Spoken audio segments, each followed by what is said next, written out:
Hey, everybody, welcome to another episode of Purple Insider. Matthew Coller, along with Andrew Krammer inside TCO Performance Center.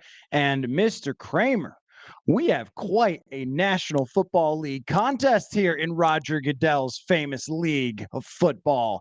I'm very excited about this one. I'm going to ask you a question right off the beginning here. When is the last Vikings-Lions matchup that we were this worked up about, that we were talking about as like, whoa, this could determine the NFC North.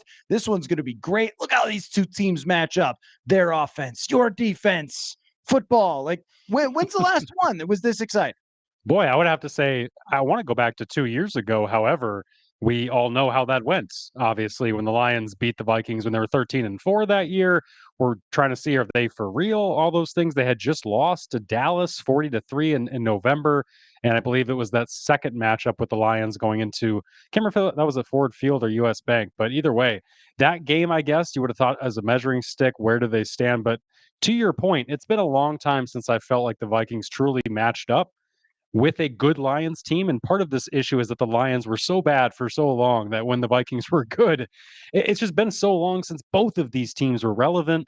And for the NFC North to be off to the best start ever in the modern era in terms of a division, it says something about where these lonely, low franchises like Detroit have come. And then obviously the Vikings have met them there this Sunday. Why don't we compare these Vikings and Lions teams then to when they were recently successful? So the Vikings 2022, and that game was at Ford Field, and that was the one where they threw the ball to Penei Sewell at the end to close out the game. And I believe also that was Jamison Williams where he had one catch in the season. It was like a 60-yard touchdown against, I think, Cam Dantzler forgot what to do in that game, as Ed Donatell's corners and everyone else so often seem to that year.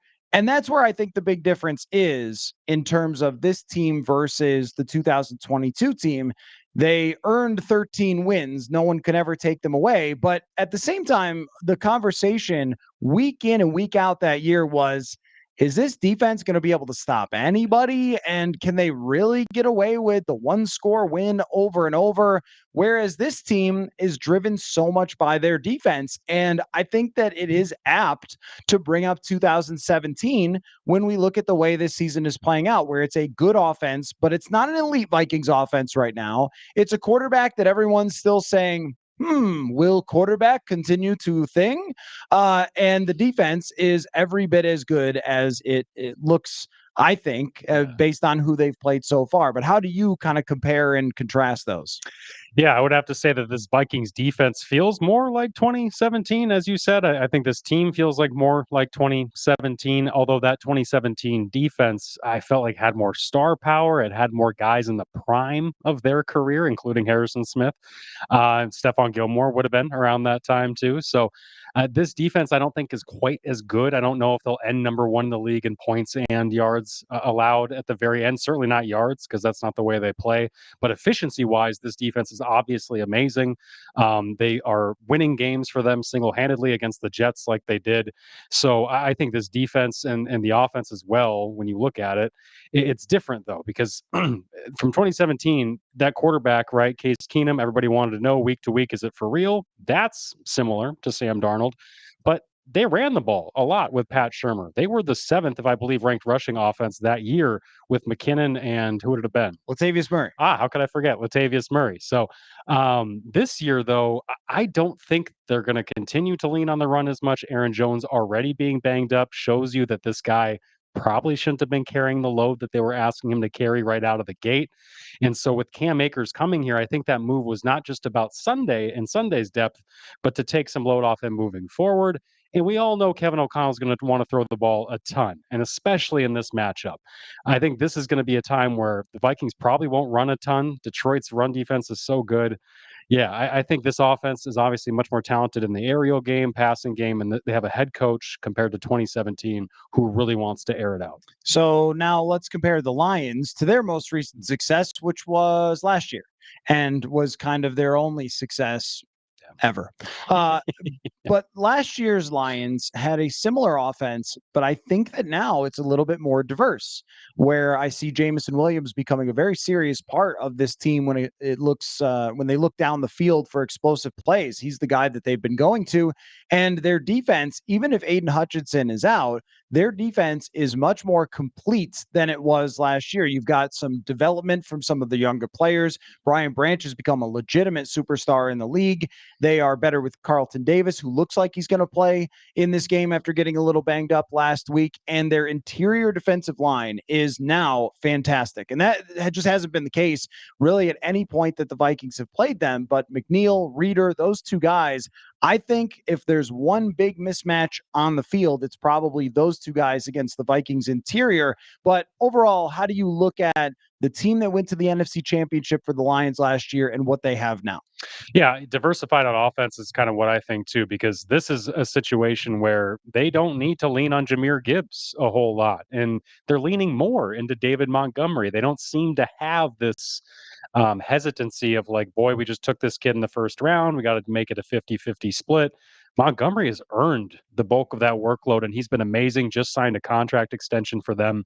It's still going to be all through the run game, but it's not just 15 targets for Amon-Ra St. Brown, feed Laporta every game. I think Jamison Williams has grown clearly as a guy that they can trust and be on the same page with. And I also think whether it's Tim Patrick or Khalif Raymond, they're popping up guys in a way that you see the Vikings kind of do with a Johnny Munt or a Josh Oliver. Of like they will have different contributors week to week, pass the ball around, have 7, 8, 9 guys having catches in a game. And as you hear O'Connell talk about, that makes an offense very difficult to game plan for and stop, because this is not just a team where you can say, we're going to take away Amon-Ra and then we don't need to worry about anything else.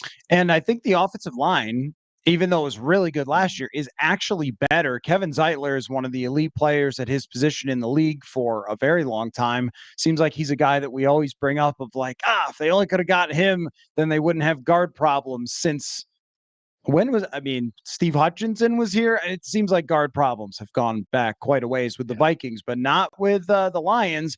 They had good guard play last year, great guard play so far this year. How do you think that the Vikings will try to counteract the excellence of this Detroit offensive line? Because when I think about the offensive lines the Vikings have played so far, San Francisco's pretty good, but I don't think the rest of the line outside of Trent Williams is fantastic. The Jets line last week's pretty bad. The Texans were banged up and shuffling people around. This is their first true challenge of a great offensive line, I think. It is. And I think they're going to have to lean on their pressure schemes and systems just as much as they have every other game. And I was surprised actually a little bit when we watched that Jets game in London, where they right out of the gate zone blitzed and dropped Aaron Rodgers and actually confused him. And, as he said, Christmas came early for Andrew Van Ginkel and that touchdown. I thought going into that, like, you might not want to try too much of that because he's seen so much. But clearly, this Vikings defense is so varied and so grown from last year and from where they've come from that, when you talk to guys like Byron Murphy in the secondary, he mentions our coverages and how we can mix man coverage with zone now allows us up front to mix a lot more blitzes and confuse quarterbacks a lot more, because quarterbacks don't just know this is always going to be zone. This read of mine is always going to work. They have a lot more variety on the back end that's helping them on the front. And I think with Goff, you see him struggle at times under pressure. Now, he performed well recently against Dallas when he was pressured, but he performed everywhere against Dallas when he was on the field. I think I think the Vikings can fluster him. You saw last year, the end of last year, the Packers beat them. The Bears, who were really bad last year, beat them with pressure and really got Jared Goff on the ground. That's been hard to do for the Vikings. And so I think to beat this offensive line, I think it's going to be just 7 across the line once again, trying to confuse Frank Ragnow, trying to confuse Jared Goff and how they set their protections, getting the one-on-one wins for guys like Renard, Van Ginkel, even Dallas Turner, who might play a bigger role with Pat Jones banged up this week. So I think it's going to be kind of an all-hands-on-deck thing there. And then the most intriguing aspect, though, for me is the run defense. Is we've seen them play good against bad rushing teams. Jordan Mason still went for like 100 yards. So I want to know against probably one of the premier, if not the premier rushing team in the NFL, how are they going to stack up with Harrison Phillips, who is dealing with an injury, guys like Jerry Tillery, Jonathan Bullard, and oh, by the way, your leading tackler, Blake Cashman, probably won't be playing. Well, I was going to go there as well. I mean, you're talking about a team that probably has one of the better backup linebackers in the NFL and better options for when they're missing a linebacker. Kamu Grugier-Hill has done a great job so far. And also Josh Metellus sort of doubles as a linebacker where he's been moving around a lot, but now he might have to play that position. But can they stop the run with Josh Metellus as a linebacker when you have such beasts who are climbing to the second level, now hitting a guy that's 210, 215 pounds? I mean, I think that has to be a factor. And the other thing is, too, I'm really curious about is I believe Kevin O'Connell referred to Ivan Pace as the hub of communication, or presumably the green dot player who calls the defensive plays. Blake Cashman is a great outgoing gentleman who has a loud voice, who communicates extremely well, and is also really experienced, very, very intelligent, and has done a phenomenal job of adjusting, making changes at the line of scrimmage. Now you are asking Ivan Pace to do it. I don't know that that's going to be the same. I mean, I think Pace is a high intelligence player. He's a little more on the quiet side, but Cashman has been so good at it that I think he deserves a ton of credit for even just why this defense is as good as it is. So if he's out, then they are losing, I think, a lot there, especially at US Bank Stadium, where you need to be loud to communicate. Yeah, I can't remember if it was the Texans game or if it was the Packers game, but there was a sack that he had in one of those two games in which afterward he talked about his role in calling defensive line twists and incorporating the linebacker in those, and how they just call him on the field, and how Cashman in that moment saw something, signaled to the D lineman what he wanted to do, and it ended in him getting the sack. And so that's the type of stuff that they're not necessarily putting on Ivan Pace, or haven't at this point of his career. And for him to have to handle more of that communication, just even with the play calls, which he did do last year at times when Jordan Hicks was hurt, that's a situation that, is going to make him think more. And is that going to make Ivan Pace hesitate in a certain situation where he wouldn't if Blake Cashman was handling all of those duties? So these are all just kind of the butterfly effect, the little nuanced things that are going on when you lose a guy like that. Because you're right, he's been so critical for them, not just as the fly around coverage linebacker, but also the intelligence guy. And I did want to mention with that spot, I thought it was interesting that Kevin O'Connell brought up the edge players. And he said the flexibility with our edge players could help there too. And that makes me think that Andrew Van Ginkel, who's been a stand-up linebacker in Miami, for Flores, for Vic Fangio, would make sense as a bigger guy in the middle there as well. Right. So we could see potentially then Van Ginkel slide back into, and this may depend on how Detroit is running the football against them, slide back into more of a traditional linebacker role, which, I mean, what a player Andrew Van Ginkel is to be able to just be like, and linebacker, and edge rusher, and safety if you need him to catch a football. He's got great hands. In that case, that would mean if Patrick Jones can't play, that Dallas Turner goes into that role. And we talked to some folks about Dallas Turner this week, and I thought it was actually quite interesting that they've had him playing as many special teams reps as they have. And Matt Daniels talked about just developing understanding of football in space, tackling, defeating blocks, things like that. We just don't have any real sample size to say what Dallas Turner is right now. He made one really nice play on the fourth down. He had a sack in the first game, which was kind of a cleanup sack, if I'm remembering it correctly. And other than that, he's only played 77 snaps.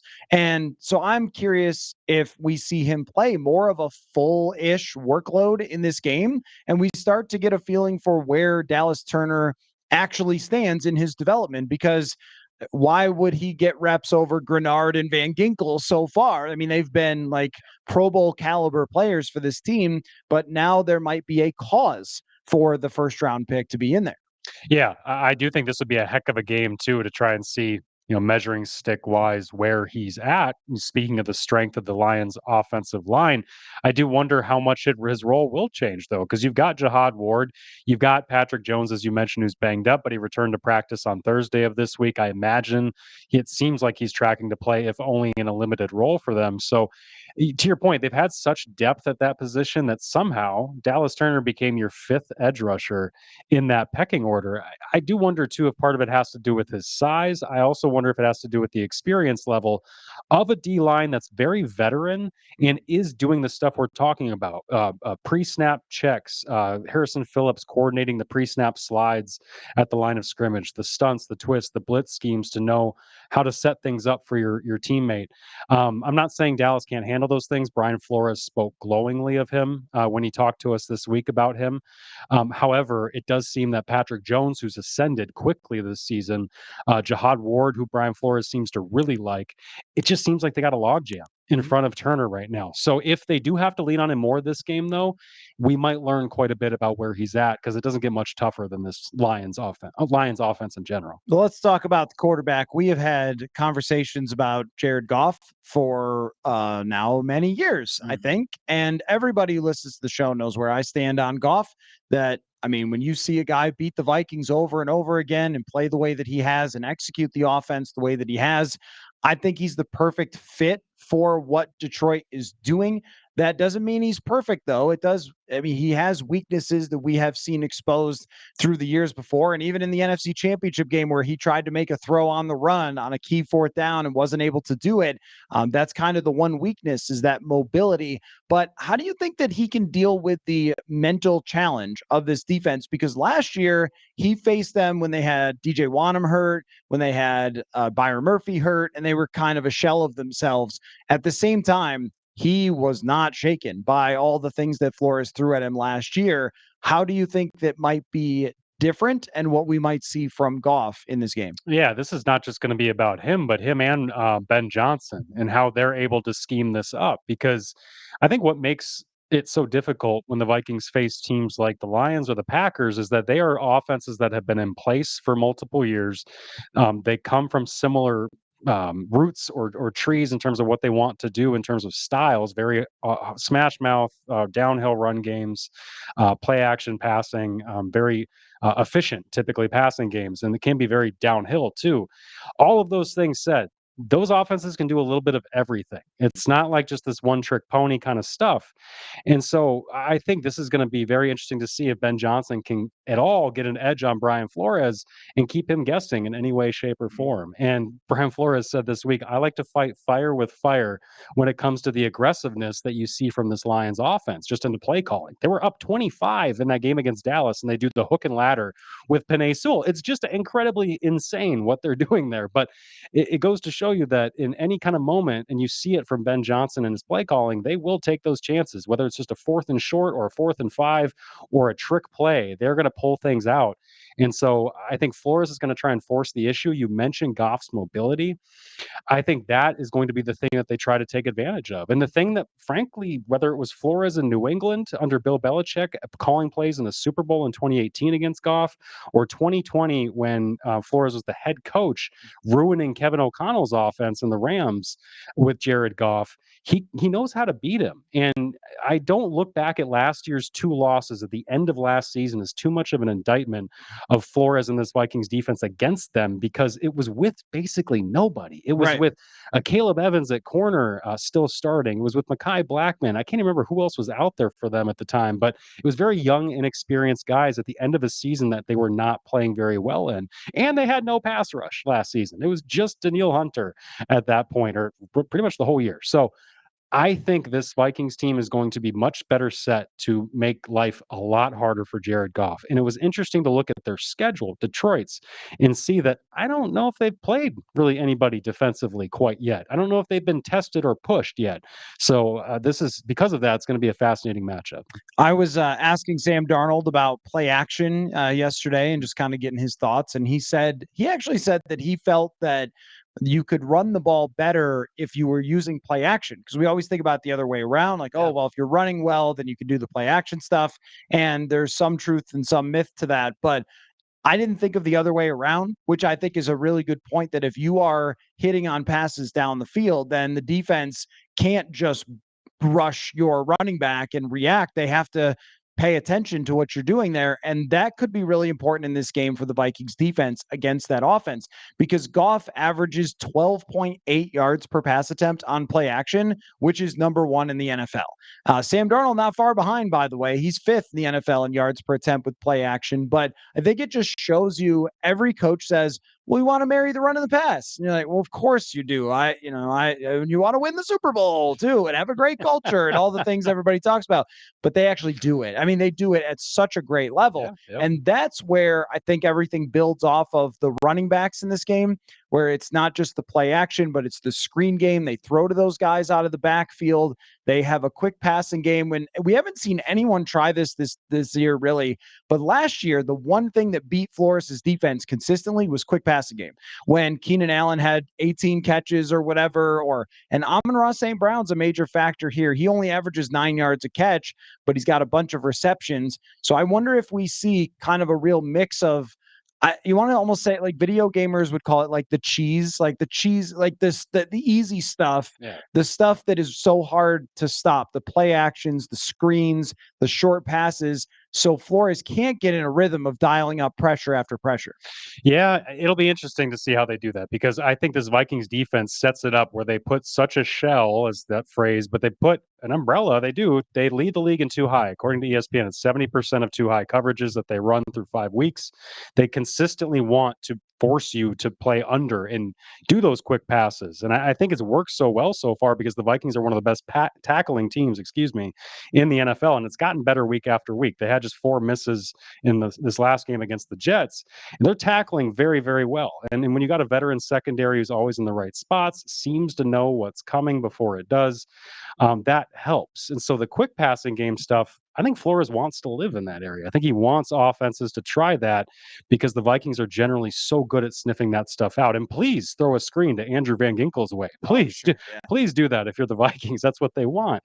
What is going to get them is, you mentioned the play action. You're right. If they can somehow hit a shot over the top, and if that adjusts the coverages that Flores feels like he has to call, whether it's more quarters instead of cover 2, I think those are the kind of things that could really loosen up the underneath stuff on them, where they played it so tight so far. And also, Cashman has been so good underneath too. The pass deflections, the tackles down low.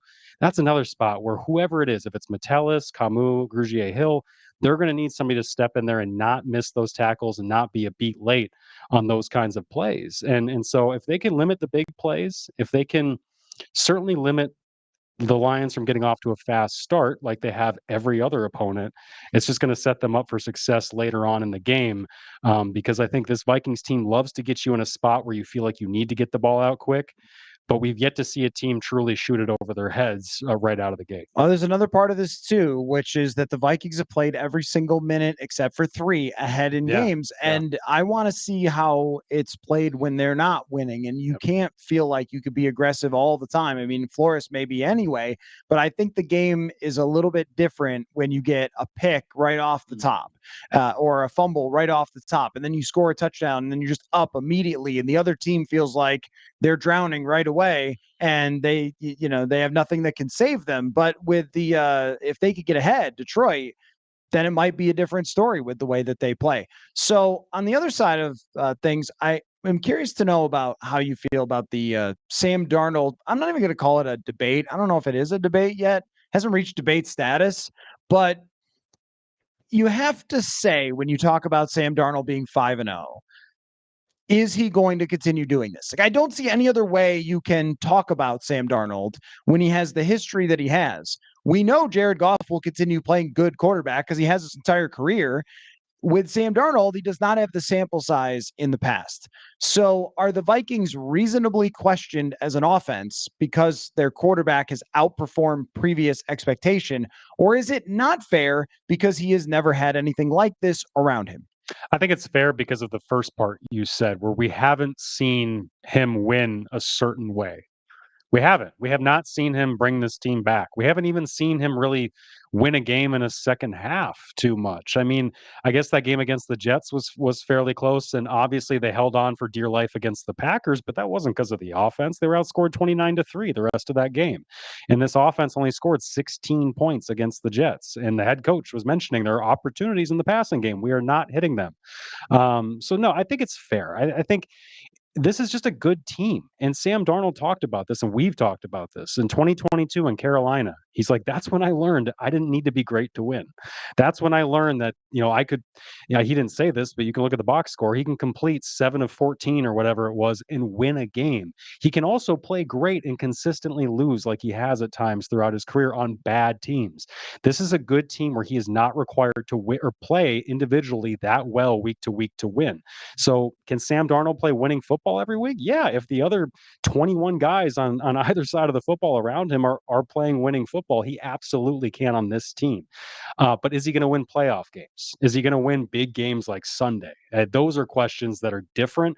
Those are questions that he hasn't answered yet, and we're going to find out as soon as Sunday to see what can he do against a team that very much could, like the Packers, come back from a big deficit and bring you to the brink. I feel like sometimes in football analysis, we can only either talk about someone as if they are the worst player of all time or they should be the MVP, and nothing else can ever be discussed. It's Yep. like even quarterbacks who have a lot of success, but it's in large part because of what's around them, they're talked about as if they are just a waste of skin and bones. Like, why are you even alive if you're throwing to someone wide open? Like, that's how I swear that's how Brock Purdy was talked about all last year. What are you even doing here? Why don't you just leave? No, we'll just have a ghost play quarterback because your receivers are so open and your scheme is so good. And obviously, Brock Purdy has continued to prove over and over again he is a fantastic quarterback. Get over it. The same with Jared Goff. But, when it comes to Darnold, he is in some shade of somewhere in between there, right? Like he's not anywhere near as bad as he was with the Jets, but he's also not as good as he was in the first 3 weeks because that is ridiculous. He had 117 quarterback rating. He was playing at an MVP level. Why people talk about the MVP after 3 weeks, I have no idea. There's 17 games.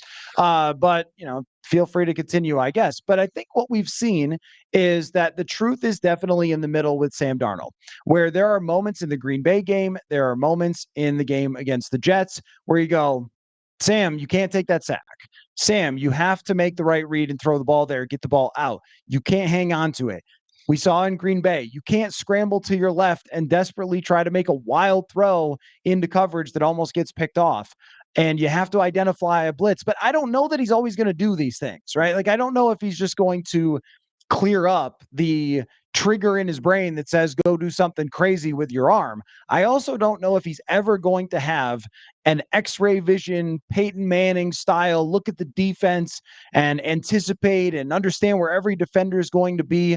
A lot of it does have to kind of live on, I'm going to take this cannon and fire it into that window and see what happens. And that's going to come along with, I think, a roller coaster, but you can mitigate some of the problems it causes when you have a great team around him. That's kind of what I look at with every quarterback is, what do they need to win? What do they need to have a 13-win season? And with Darnold, I think we've seen all of it on display. You need a defense to win a game where you weren't good, and they did. Yeah. You need Justin Jefferson to catch a 97-yard ball and take it to the house, and they did. And you need your defense to take the ball away because you're going to give the ball away, and you need to even that out. And so far they have. What is your biggest question about him going forward, though, after now we have this sample size under a situation where he can win? Well, it's consistency because it's what you bring up about Sam is that he's not obviously, as bad as we saw with the Jets because he was the rawest. He could have been in the NFL, but also didn't have any help. And then he's also not as bad as he was with Carolina because he's getting finally now and started to last year in San Francisco, the right kind of coaching in the NFL in a system that he's currently running, which he didn't do a whole lot of under Ben McAdoo or Adam Gase and his previous coordinators in the NFL. So he is not a finished product. He is not a molded product. He is not like Kirk Cousins where he can have a bad game and you're like, well, he's got 7 years to fall back on of the same stuff he's done every week. Like they were talking about Darnold this summer, O'Connell was, of hey, you need to go through your game plan preparation and learn how to prepare for a week of games, like, or just the game that week. And that is because he started one game last year for San Francisco, hadn't been a full-time starter in week one since 2021, I believe, going into that year. So it had been a while. And so this guy is still learning. He's still absolutely learning the nuances of all of the mechanics that they're teaching him here, the footwork, the not bouncing as he's waiting in the pocket, all those different things that he can revert back to bad habits. He can revert back to things that he does not have that set foundation of just being a super veteran with a ton of experience. This guy's 50 games is more like a bunch of car crashes. It's not like this kind of nice little locomotive train that's getting you right up to where you want to go. So I think with Darnold, the biggest question I have is week in and week out, is it going to look more like it did against the second half against the Packers, or is it going to look more like it did sometime the first 3 weeks? And like we both know, the answer is probably somewhere in the middle with him. And I think the Vikings, this team, the important thing to know is that this team is good enough that they can get somewhere in the middle with Darnold and maybe beat just about anybody. I think a big factor for him, as much as I like Cam Akers and I think Ty Chandler can make big plays, is Mr. Aaron Jones, because he's kind of been like the tour guide back there. You Yeah. know how when you climb Kilimanjaro, you know all about this, Oh, yeah. that you don't do it alone. That would be insane. You'll probably die. So you usually go along with a tour guide whose job it is to take you up to Kilimanjaro. It feels like the same way. I think that's true. It's the same way. Well, I read an article about it once. Actually, people do not make it sometimes, and I don't know why they climb mountains. If you're a mountain climber, please explain in the comments. But the whole point is that climbing this NFL mountain to the Super Bowl at the top, you need a running back like Aaron Jones. That's the point. I really think, though, that he has been the guide for him back there. It's 2nd and 5 all the time. It's a screen pass that goes for 30 yards where you, as the quarterback, did absolutely nothing except for just go, boop, you have the ball now. And when you can do that, and that player is so gifted that he can sort his way through and run with patience and toughness and catch the ball, and you can line him up in different spots and go, oh, okay, I've got Aaron Jones now as a wide receiver. I can throw it to him. I mean, if Nick Mullins lays it out 10 more yards in the distance, we've got an Aaron Jones go ball for a 50 or 60-yard touchdown against the Jets. That's how gifted this dude is. If he is not up to 100% or cannot play against the Detroit Lions, how different is that for you? Because what I've been saying is I'm not sure I want to make a prediction until I have a good sense for whether he's going to play. We were just out there at practice. We saw him warming up.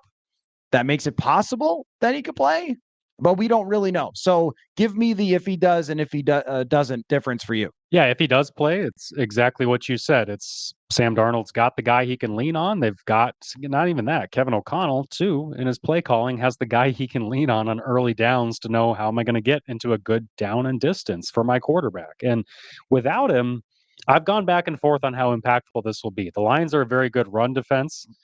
They're not very good in coverage, or at least they give up a lot of yards and they get flagged a lot. They've had 3 penalties per week for defensive holding or interference. That's just their averages.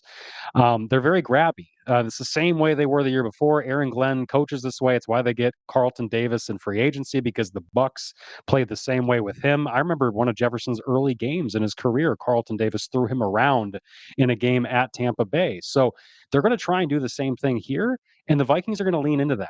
I think the Vikings' biggest play this week might be the DPI. It might be the defensive holding. It might be just giving guys a shot and seeing if you can get the ref to throw that flag. So the reason I've gone back on it is because I think they're going to want to throw it. I think their best play, this is going to go on Sam Darnold. Much like how Kirk Cousins carved up the Lions week after week, they just lost in shootouts to this Detroit team most often.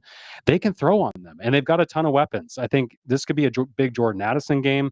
Justin Jefferson only has big games against the Lions outside of one example when he had 14 yards against them. Otherwise, he averages, I think, 134 yards against them, including that 14-yard game. So he goes bonkers. So this is going to be a game where I think Kevin O'Connell, Wes Phillips, they can all scheme this defense apart. It's just a matter of, is it going to be 3rd and 10? Or are you going to wait till 3rd and 10? Are you just going to start throwing on 1st and 2nd down? And then you're going to put pressure on your defense, who might be on the field a long time if they're not stopping the run. This will be interesting to see how O'Connell manages all of that and calls this game, because without Aaron Jones, which might be the case, it's going to be on Darnold, because I don't have a ton of faith in Ty Chandler. Again, this is a good run defense. We've talked about what seems to be a lack of confidence in Chandler, certainly on passing downs, 3rd downs. It's more of a CJ Ham kind of show. And so if they're going to be asking the runner to do pass blocking most of the time this week, we might see Ty Chandler more like a 1/3 split than some kind of like replacement featured role. 47 CJ Ham snaps. Yeah. Analytics say you will win if that is the case. Is it fair to say that this game, if the Vikings win it, we should talk about them as the best team in the NFL, or is that too much? And how much value would you put on it if they did not win? I can't put them as the best team in the NFL with Sam Darnold at quarterback right now, unless Sam goes out there on Sunday and just it looks like those first 3 weeks, 3 touchdowns, whatever, dominates, and is a big reason why they won. I still would pick a Patrick Mahomes or a Josh Allen, and even though those teams are not as good top to bottom as the Vikings right now, I still think you're going to want to take the better quarterbacks in a 1-game sample. And so to me, that's what it comes down to with who the best team is. But with the Vikings, they have an argument for one of the best top to bottom rosters in the NFL right now. And we talked about them going up against Houston, up against San Francisco, as like, boy, these are the measuring stick. Well, they passed all those tests. So this is the next test. It's probably maybe the toughest one in the NFC right now outside of them. And yeah, if they do it, you can at least say that they're the best team in the conference. I would feel confident at least in saying that. I think I would have to say they're the best team in the NFL because of the teams that they've played. I don't know that any other team has faced a harder schedule through this point. And if they beat the Lions, then what other test do we have for them? Because the AFC South and the Rams are coming up after this. So I would say that if they lose, I will probably say, well, then the Lions deserve that title. But also, that's another team that has a great case for the best team in the entire NFL. So we will see how it goes. Vikings and Lions. We will have coverage from myself and Dave Mizutani in the press box after the game. So make sure you look forward to that. Andrew Krammer, read his stuff at Star Tribune, and we will catch you next time. Wait. Prediction. Did you predict? I'm going to pick the Lions to win this game. Ooh, hater. I'm picking the Vikings if Aaron Jones plays. And if he doesn't, I'll go with the Lions. That's a cop-out. Yes, it is. All right. Good day, everyone.